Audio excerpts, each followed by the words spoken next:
E a CBN segue a sua rodada de entrevistas com os candidatos à Prefeitura de São Paulo. Até o dia 4 de setembro, nós vamos receber ao vivo, neste horário aqui, das 11 às 11h30, um dos candidatos que querem se concorrer à Prefeitura de São Paulo. E hoje o nosso candidato é Miguel Manso, do PPL. Ele tem 56 anos, é engenheiro, é presidente do Diretório Estadual do PPL de São Paulo e é a primeira vez que o candidato disputa uma eleição. Mas está na política já há bastante tempo. Começou em 1975, quando era ainda líder estudantil. Nas pesquisas de intenção de voto, Ibope e Datafolha, as últimas que saíram, ele não pontuou e tem uma taxa de rejeição de 6%. A sua candidata a vice, né, sua chapa, é Marielza Carvalho Milani, que também é do PPL. Olá, bom dia, Miguel Manso. Bom dia, Fabiola. Bom dia aos ouvintes da CBN. Você, ouvinte, pode participar da nossa entrevista aqui também, mandando a sua pergunta para fabiola.cidral@cbn.com.br. Lembrando que essa entrevista está sendo transmitida também no site da CBN, em áudio e em vídeo, e também na página do Facebook da CBN. Você vai em facebook.com.br/CBN e acompanha essa entrevista. Candidato, o senhor está estreando nas eleições, né? Pela primeira vez é um candidato, num partido que, de certa maneira, também está estreando. O partido é novo, o PPL nasceu em 2009, que ele foi fundado, né? Como é que é participar de uma campanha pela primeira vez? Qual é o objetivo de participar dessa campanha? Tem também esse objetivo de divulgar um pouco mais o partido, divulgar um pouco mais o seu nome? Qual é a intenção da participação? Olha, o partido é novo, mas é formado por pessoas que têm muita trajetória política, né? Muita experiência, muita vivência. É claro que nós pretendemos divulgar o partido. Toda eleição, todo político busca fortalecer o seu partido. Mas o objetivo nessa eleição é disputar para apresentar propostas e soluções que resolvam os problemas da cidade de São Paulo. Nós realmente estamos empenhados, trabalhamos muito para ter essas propostas, mais de 6 meses trabalhando com as equipes de coordenação, de programa, e acreditamos estar preparados para poder apresentar soluções para São Paulo, e o objetivo é ganhar as eleições. Bom, e nós queremos conhecer um pouquinho do PPL e também do senhor. Quais são os ideais do PPL, do Partido Pátria Livre? Qual é a base desse partido? O Partido Pátria Livre ele foi fundado no dia 21 de abril de 2009, né? E tem como objetivo fundamental apresentar um projeto para a nação brasileira de desenvolvimento da nossa nação. Nós consideramos que o Brasil é um país muito rico, muito poderoso, por isso mesmo muito cobiçado, né? Se nós formos analisar nos últimos anos, tivemos um processo muito grande de desnacionalização das nossas empresas. Mais de 2.300 grandes indústrias e empresas brasileiras foram desnacionalizadas, exatamente porque o nosso mercado, o nosso país, pelas suas riquezas, mas também pelo seu mercado, é extremamente cobiçado. E os demais partidos não conseguem ainda apresentar soluções que levem adiante o projeto de desenvolvimento da nossa nação. Um projeto nacional desenvolvimentista, como nós consideramos, né? Nós, inclusive, apresentamos, hoje é dia 26, 27 de agosto, né? Nós apresentamos o nosso pedido de registro no dia 24 de agosto, em homenagem ao Getúlio Vargas, porque consideramos que aquela fase inicial de industrialização do Brasil, o Getúlio teve um papel muito importante, né? A nossa cidade mesmo vive um pouco esta situação. Nós tivemos até 1992 um processo grande de industrialização. 42 mil indústrias foram instaladas na cidade de São Paulo. E hoje existe um esvaziamento econômico. Apenas 19 mil indústrias persistem na cidade de São Paulo. Nós perdemos mais de 600 mil empregos industriais na cidade de São Paulo. Então, o Partido Pátria Livre vem com o objetivo de apresentar soluções, propostas para a nação e também para o desenvolvimento dos estados e das cidades, como é o caso aqui de Principalmente São na área Paulo. financeira, né, de economia, de crescimento do nosso país, da nossa cidade. Agora, e qual é a sua experiência em gestão pública? Como que o senhor entrou na vida política e qual é a sua experiência para, inclusive, comandar São Paulo? Para me apresentar um pouquinho, eu sou nascido aqui no estado de São Paulo, no Ipiranga, né? Fiz minha faculdade, meus estudos praticamente todos eles em escola pública. Me formei em São Carlos, na engenharia eletrônica, né, pela Universidade de São Paulo. Depois fui para Campinas, fiquei 2 anos fazendo pós-graduação em telecomunicações. Mas desde muito cedo, como você disse, em 75 eu já fazia parte dos partidos políticos, já era filiado. Qual era a sua filiação? Eu fui do MDB. Eu me filiei em 75 no MDB e fiquei filiado no MDB até 2009. Era dirigente estadual, nacional do MDB, delegado à Convenção Nacional. Coordenei participei da coordenação da campanha do Montoro para governador em 82, fui assessor da Casa Civil do governador Montoro, do governador Questa, do governador Fleury. Trabalhei na Secretaria de Obras com o João Leiva, trabalhei na presidência da CESP, trabalhei 10 anos na Câmara Municipal, conheço bem tanto a atividade executiva quanto legislativa. Na Câmara Municipal? Eu era assessor parlamentar. Nós coordenei a campanha da vereadora Lídia Correia, que foi vereadora por 3 mandatos aqui em São Paulo, e é a nossa presidente atual do Diretório Municipal, candidata novamente às eleições como vereadora, e praticamente dirigia o trabalho do gabinete dela durante quase 10 anos. Ok. Você pode participar mandando sua pergunta para cá, fabiola.cidral@cbn.com.br. Nós temos também a pergunta dos nossos convidados aqui, dos nossos comentaristas da CBN. Nesse momento está na linha o Kennedy Alencar. Olá, Kennedy, bom dia. Bom dia, Fabiola. Bom dia, candidato. Bom dia, Kennedy. Candidato, no começo do mês, no dia 7 de agosto, o senhor e integrantes do seu partido participaram de um lançamento de um livro sobre o Kim Il-sung, que foi ditador da Coreia do Norte entre 1948 e 1994. O livro foi traduzido por uma vice-presidente do seu partido, o PPL, que significa Partido Pátria Livre. E o senhor tem feito muito esse discurso nacionalista, né, que na Europa alguns vem um ressurgimento ali de uma certa xenofobia. Eu quero entender o seu pensamento e do seu partido. Por isso eu pergunto, a Coreia do Norte, uma ditadura que oprime, que oferece péssima qualidade de vida aos norte-coreanos, é uma inspiração política para a sua candidatura e para esse discurso nacionalista do seu partido, candidato? Perfeito. Kennedy, é o seguinte, é um ponto de vista, eu respeito o seu ponto de vista, mas veja só, a Coreia é um país que foi invadido pelo Japão na década de 30, certo? Sofreu uma invasão que violentou profundamente a sua população. Mais de 5 milhões de pessoas foram vitimadas, ou morreram, ou foram presas, mulheres violentadas. Até hoje o Japão tem uma dívida muito grande social com a Coreia. O Kim Il-sung dirigiu a luta de libertação do povo coreano. Depois, na Segunda Guerra Mundial, os americanos, dentro da estratégia da Guerra Fria, pretendiam ocupar a Coreia, na verdade, para desenvolver a luta que eles pretendiam contra a Rússia, né? Eles queriam continuar a guerra contra a Rússia e invadiram a Coreia. A Coreia é um país dividido, né? Até hoje, na Coreia do Sul, existem bases americanas, e inclusive ogivas nucleares americanas, né? A realidade da Coreia é um pouco distante aqui do Brasil, mas ela realmente precisa ser conhecida, né? Porque a gente às vezes pensa que os países, de uma maneira geral, vivem situações de soberania, de tranquilidade, mas não é. Lá na Coreia existe uma ocupação militar, que vem da década de 50, 1953. Os americanos perderam a guerra, fizeram um armistício, e quem liderou aquela luta de libertação do povo coreano foi o presidente Kim Il-sung. Então, aquela experiência de luta de libertação nacional, ela é uma experiência que também precisa ser conhecida pelo povo brasileiro, né? A situação do Brasil, é claro que é diferente. Hoje nós vemos nações pelo mundo sendo ocupadas militarmente também na guerra de interesses que existem das grandes corporações. O Brasil não vive uma ocupação militar, mas aqui em volta do nosso país, nós temos presença de bases americanas em inúmeros países, né? E sabemos da cobiça que existe sobre a nossa Amazônia, sobre o nosso petróleo, sobre as nossas riquezas e sobre a nossa economia, sobre as nossas indústrias e o nosso mercado. Então, nós traduzimos esse livro porque consideramos que é importante conhecer a experiência dos povos na luta de libertação e de construção da sua nação. O povo coreano merece e terá, sem dúvida alguma, a sua unidade e a sua libertação um dia. Então tem uma inspiração, como o Kennedy perguntou. Não há inspiração. Nós nos inspiramos em Tiradentes, em Getúlio Vargas, certo? O nosso partido resgata a história do primeiro partido do Brasil, que é o Partido dos Brasileiros, o partido que se contrapôs ao Partido dos Portugueses, né? E nós queremos levar essa luta de emancipação nacional, de independência nacional e de construção da nação até o seu final. Você vai dizer, mas falta soberania no Brasil? Ora, se nós temos a presença de inúmeros grupos econômicos que decidem sua estratégia econômica fora do Brasil, né?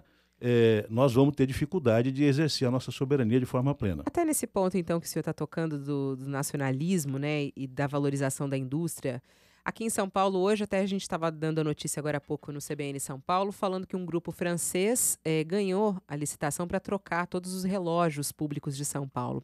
Por exemplo, numa administração sua, grupos estrangeiros, por exemplo, poderiam participar ou não? Como é que você analisa isso? Olha, nós não temos nada contra o capital estrangeiro que se some a um projeto de desenvolvimento nacional. Mas eu, pela minha profissão e pela minha atividade política, corri mundo. Conheço as grandes cidades da China, da Índia, da Europa, e lá o pessoal sabe muito bem o que é a indústria nacional e o que não é. Se você perguntar a um alemão, a um americano, a um japonês, ou a um coreano, ou a qualquer um, o que é a indústria nacional e o que não é, ele vai saber te responder essa pergunta. Nós, infelizmente, ainda não temos muito clara essa questão. Apesar, por exemplo, do esforço do presidente Lula de nacionalizar um pouco, através da Petrobras, reativar o setor da indústria naval, metal mecânico, de dutos, nós até hoje encontramos no manual da Petrobras, por exemplo, a preferência para a indústria local. Mas o que é a indústria local? Tanto é a nacional quanto a estrangeira. Cidade de São Paulo. E no Brasil hoje, todos os shopping centers do Brasil, para pegar um exemplo, todos pertencem a fundos estrangeiros. Nenhum shopping center mais é nacional. Então, nós vamos dar preferência, vamos fazer da Prefeitura de São Paulo parceira da produção, parceira do comércio brasileiro, da indústria nacional, como previa a Constituição de 88. E como é que vai ser essa preferência, por exemplo, nos processos licitatórios? Então, na Constituição de 88, que eu tive o prazer de acompanhar, era membro do MDB e participei ativamente daquela luta, né? Na Constituição de 88, dizia-se o seguinte: é preciso dar preferências nos financiamentos públicos e nas compras à indústria genuinamente nacional, né? Depois veio essa onda neoliberal, essa ideia de que o mundo, para ser globalizado, tem que borrar as identidades das nações. Isso é um equívoco profundo, porque a gente não vê isso nos Estados Unidos. Quando a Embraer, por exemplo, tentou vender agora alguns poucos aviões nos Estados Unidos, um oficial de terceira categoria, um subtenente, um coronel, anulou a licitação dos nossos aviões, certo? Por considerar que os Estados Unidos tinham empresa nacional de aviões, então a Embraer não podia vender os nossos aviões. Então, eles sabem proteger a indústria deles, sabem proteger a economia deles, e nós também temos que saber proteger e defender o nosso desenvolvimento. Bom, tem pergunta aqui dos ouvintes e até vai nessa linha. O Marcelo Samogin, ele fala: eu gostaria de saber do candidato como é que ele vai lidar com esse dilema do processo de desindustrialização de São Paulo, que foi inclusive como é que o senhor abriu a nossa conversa aqui. Ele diz a atuação sindical aqui é muito forte na capital, que acaba fazendo com que as indústrias se afastem. E os altos custos também da mão de obra. Como é que o senhor vai trazer indústrias para São Paulo novamente? Eu agradeço a pergunta, realmente é muito relevante. É o seguinte, o problema da mão de obra e do custo da mão de obra não é o problema mais grave de São Paulo. O problema mais grave de São Paulo atualmente é logística, é transporte, né? Se você tem uma administração como nós temos hoje, que tudo proíbe, controlar, pedágio, multar, toda a ideologia que existe na administração atual é uma ideia que é um pouco hostil à produção, né? Nós temos que colocar a administração do lado da produção, apoiando a produção, resolvendo a questão de transporte, né? Oferecendo transporte público de qualidade. Para isso, nós temos uma proposta que nós estamos apresentando, que é o Rápido Paulistano, que é trazer para o setor de ônibus o mesmo conceito do metrô. Então, não é apenas construir mais corredor, é fazer com que os corredores funcionem com a lógica da linha exclusiva. Dentro do corredor, trafega uma linha com ônibus Mega BRT, de grande porte, 300 passageiros, para poder dar fluidez ao trânsito de São Paulo. Um trabalhador que trabalha que mora na Zona Sul e trabalha aqui no centro, demora 2 horas e meia ou 3 para trabalhar, para chegar, para depois trabalhar 8 horas, retornar. Você tem uma mão de obra fatigada, cansada, você tem uma desqualificação e você tem... a cidade hoje é muito cara. E como é que vão funcionar esses corredores? Eles vão ser, o senhor falou que eles vão ser exclusivos. Vão ser fechados? Táxis, por exemplo, não poderão entrar? Como é que... Sim, a ideia é que ele seja realmente exclusivo. Uma linha só para os ônibus de grande porte. Os ônibus menores circulam fora do corredor, alimentando os corredores, não é isso? Então serão 520 quilômetros de corredor em linha exclusiva, funcionando com a mesma lógica do metrô. Então, linha 23 de Maio, linha Radial Leste, linha Paulista, certo? Com 144 estações de transbordo, 40 linhas radiais e 5 linhas circulares, que fazem essa integração das várias linhas. O senhor fez já o levantamento do custo disso? Fiz o levantamento, sei que hoje existe uma preocupação que os candidatos não estariam apresentando. O nosso plano vem detalhado, você vai ver a proposta bem concreta. mais ou menos 12 bilhões de reais para fazer a instalação desse sistema e fazer funcionar, com controle operacional centralizado, com a mesma lógica do metrô. E da onde vai vir esse dinheiro? Do caixa da prefeitura e de recursos que nós vamos buscar no governo federal. Não vai vir parceria público-privada? Não, nós vamos trabalhar com a SP Trans em parceria com as empresas que hoje são concessionárias do sistema de transporte. Vamos trabalhar com o setor privado. Agora, o Serra, por exemplo, disse hoje que o governo federal não investe em metrô, certo? Mas a atual administração, se você pegar o histórico da atual administração, de buscar recursos no governo federal, você vai ver que a atual administração não apresentou nenhum projeto de porte para a cidade de São Paulo. Nenhum. Nem na área de transportes, nem na área das enchentes, de macro-drenagem, nem para sistema viário, nem para hospitais, nem para escolas, nem para habitação, nem para nada. A prefeitura trabalhou de forma assim, apenas com o seu caixa. E eu, quando eu estava me apresentando, minha última função foi na prefeitura de Guarujá. Eu coordenei a campanha da Maria Antonieta de Brito e fiquei responsável pela articulação dos recursos do governo federal para o Guarujá. O candidato Chalita, inclusive, citou no seu programa, e eu até fiquei satisfeito, o avanço que houve na saúde lá no Guarujá, porque nós levamos para lá 2 UPAs, né? Trabalho meu, trabalho de articulação que nós fizemos com o Ministério da Saúde. No último ano, o orçamento do Guarujá é R$1 bilhão. Nós levamos para o Guarujá, nos últimos 2 anos, 380 milhões de obras do PAC. 380 milhões. Mais ou menos 40% do orçamento. O nosso orçamento aqui é 40 bilhões. Se São Paulo respeitasse a força que tem, nós teríamos direito a algo em torno de 15 a 16 bilhões do governo federal, coisa que a atual administração não faz. O PPL, então, apoia o governo federal hoje. O PPL participou ativamente da campanha da presidente Dilma, da coordenação da campanha. Faz parte do... Sim, nós damos apoio. Do apoio. Tem mais perguntas de ouvintes aqui. O Demerval Reis Júnior faz pergunta relacionada à educação. Quais são os projetos para a educação e qual é o nível de prioridade que o senhor dá no seu governo para a educação?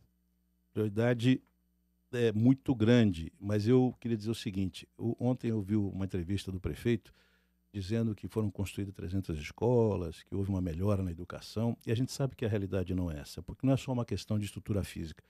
Tem que acabar com a aprovação automática. A aprovação automática está destruindo a educação na cidade de São Paulo. Acabou com a autoridade do professor, acabou com a relação professor-aluno, né? Hoje o professor não tem como acompanhar o desenvolvimento dos seus alunos, não tem como avaliar, ele é proibido de fazer essas avaliações. Nós temos que acabar com isso. Então, nós temos que aumentar o número de professores, né? Essa ideia de que numa sala de aula de 45, 60 crianças você pode colocar 2 professores ou 1 professor e meio, como que é o candidato do governo, é uma ideia equivocada. Nós temos que efetivamente, certo, diminuir a quantidade de alunos por sala de aula. Para isso tem que ter mais salas de aula, mais escolas, né? Mas é preciso mudar o conceito da pedagogia atual, né? O professor tem que avaliar os alunos, tem que passar a lição de casa, tem que ter prova, tem que retomar um vínculo de autoridade com o aluno. E como é que faria isso? Uma reforma da educação. Nós estamos com cursos intensivos aos professores? Como é que o senhor mudaria isso? Nós temos nosso programa que está registrado no TRE, nós apresentamos uma proposta chamada Reeduca São Paulo. Tá? Começa com a construção de jardins da infância, mudando esse conceito de creche e EMEI, integrando de 0 a 5. Quero construir 200 unidades de 800 a 1.000 alunos, crianças, com berçário, né? Levando até os 5 anos de idade.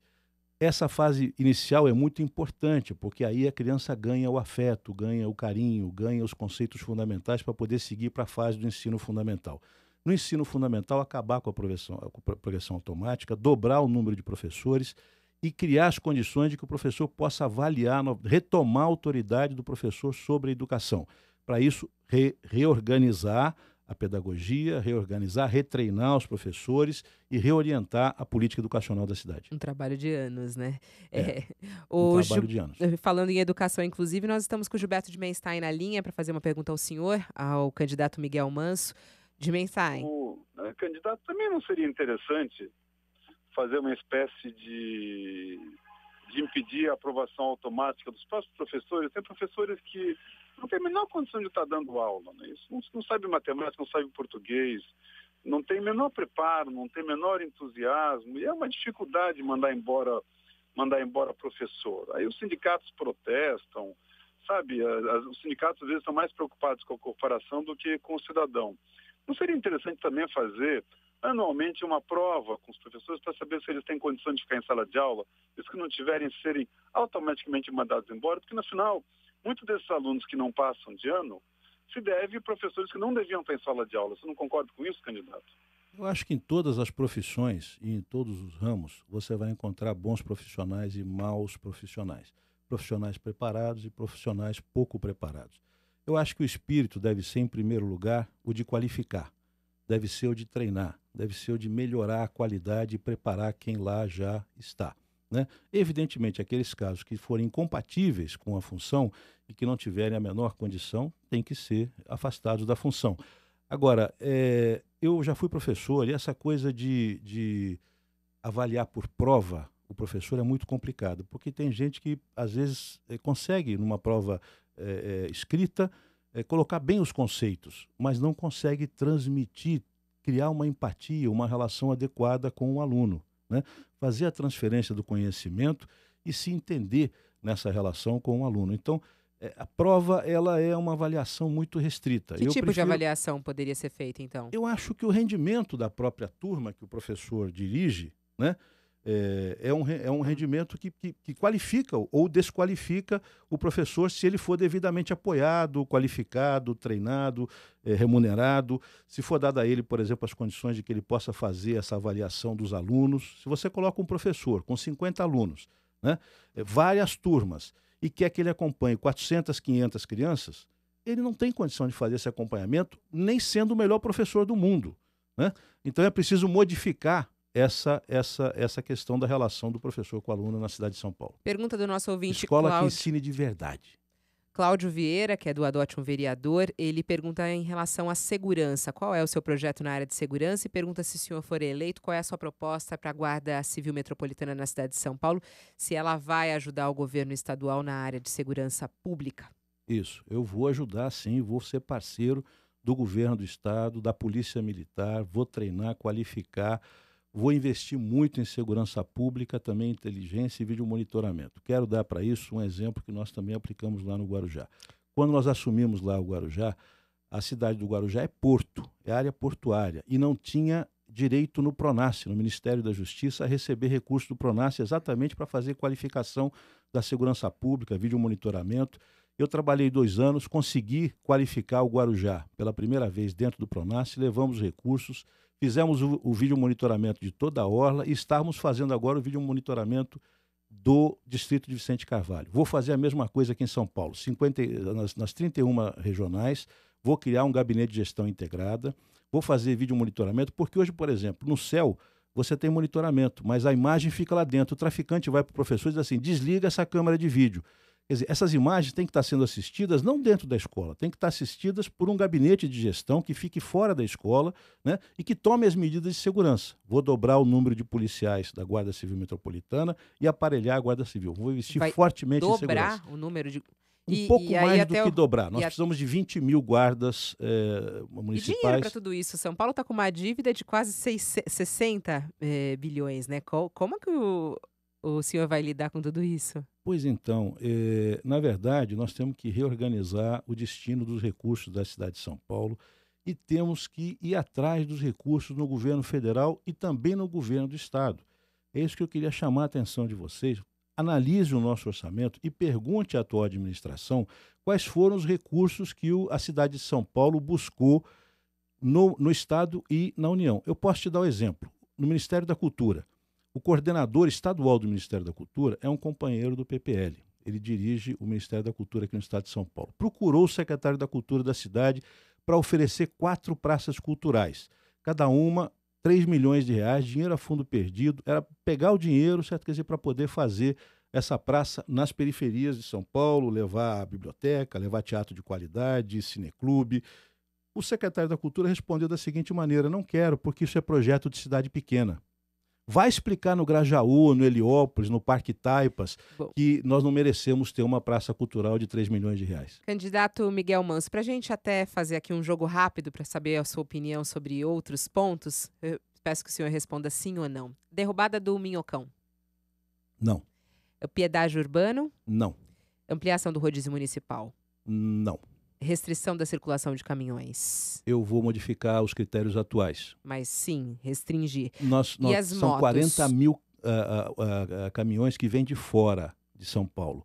Então, nós vamos fazer o cadastramento dos caminhões. As motos, a restrição às motos nas marginais e também nas grandes vias? Não, vou tratar com decência os motoboys. Investimento da prefeitura em metrô?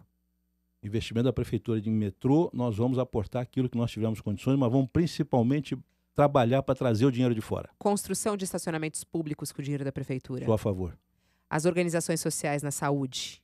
Sou contra, vou criar uma fundação municipal de saúde e estabelecer o SUS paulistano, centralizar novamente a saúde pública. Eleição direta para as subprefeituras? Um modelo misto. Eu quero eleger os vereadores comunitários, criar um conselho, lista tríplice, e eu indico dessa lista tríplice uma pessoa da comunidade para dirigir. Ciclofaixas funcionando durante a semana também, não só aos domingos? Vou ampliar ciclovias, principalmente na periferia de São Paulo. Qual é o seu defeito e a sua qualidade? O meu defeito é, eu acho que um pouquinho de excesso de trabalho. Eu me dedico um pouco demais, às vezes a família fica um pouco carente. Qualidade, eu sou persistente naquilo que acho correto e justo. E o melhor e o pior de São Paulo? O melhor de São Paulo é a cidade mais viável, cidade do trabalho. O pior de São Paulo é a atual administração. Bom, eu agradeço a sua participação ao vivo aqui na CBN. Nós conversamos com o candidato do PPL, o Partido Pátria Livre, Miguel Manso, aqui ao vivo conosco. Amanhã, o espaço é dedicado ao candidato do PSDB à Prefeitura de São Paulo, José Serra, mas até o momento ele não confirmou a participação. A gente continua aguardando a assessoria do PSDB para ver se ele vai participar da nossa entrevista aqui ao vivo das 11 às 11h30. Vamos ao Repórter CBN. Na sequência tem mais CBN São Paulo.